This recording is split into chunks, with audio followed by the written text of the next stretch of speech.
111,000 flights in Q1. I want to understand what that means from a capacity perspective. Is DXB nearing capacity, or is there more room to run? And as an extension to that, of course, we have DWC also in advanced development now, coming further online, scaling to 150 million passengers.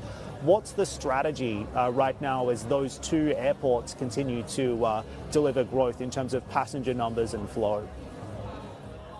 Well, one thing we've realised is that no one wants to spend more time at airports, so we've invested very heavily in the technology to speed people through airports in a much, much quicker way.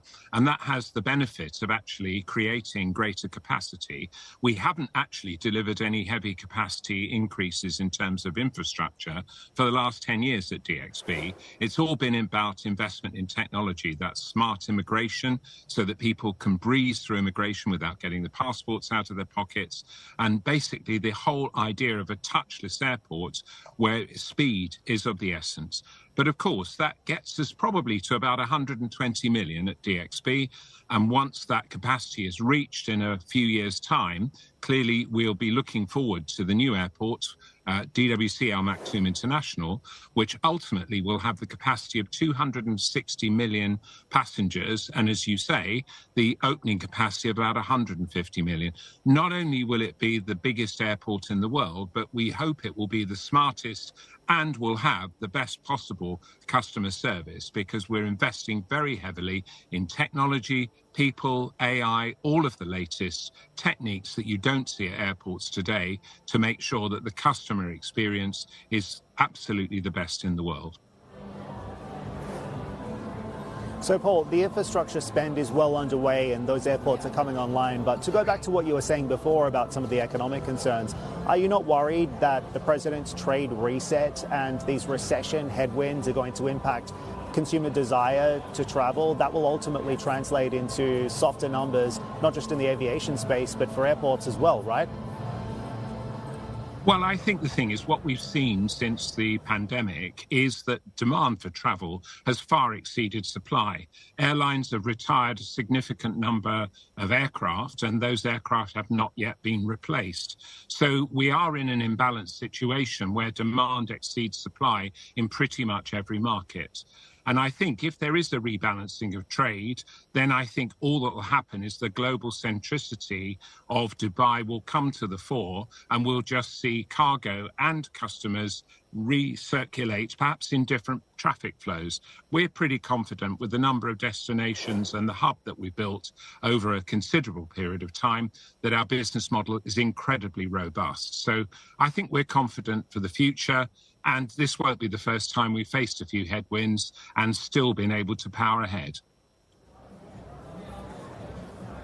Walk me through where you're seeing passengers come from as well. Have you seen any shift in geographic demand or yields? I know historically the big markets like India, Saudi and the UK have really been driving this growth, but will any of that change given what we're seeing play out macroeconomically right now?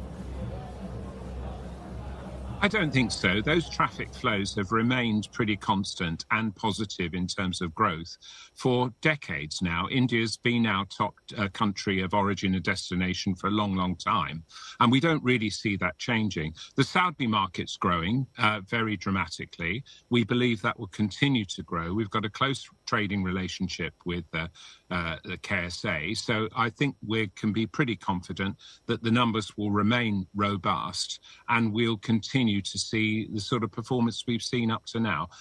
Interestingly, one thing we have seen is that the increase since the pandemic of customers coming to Dubai and staying in Dubai used to be about 40-60. It's now 50-50 and sometimes even greater at certain times of the year. 60% of our traffic is staying in Dubai and 40% is transferring. So that's another really good economic indicator for the city, because obviously the contribution we derive from customers who come to the city and stay for a few days is much greater than those that are in transit.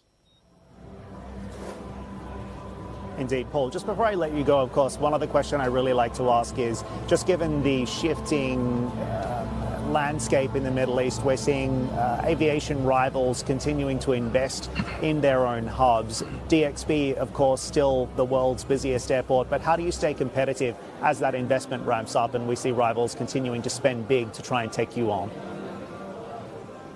I think it's all about allowing headroom for growth, and we're doing that through the strategies I've outlined. But most of all, it's providing the best possible service to the customer. And we've had a program in place for some time now called One DXB. And the idea is to unite the 100,000 staff that we have at DXB into a single customer service program, which we call Many Hearts, One Beat.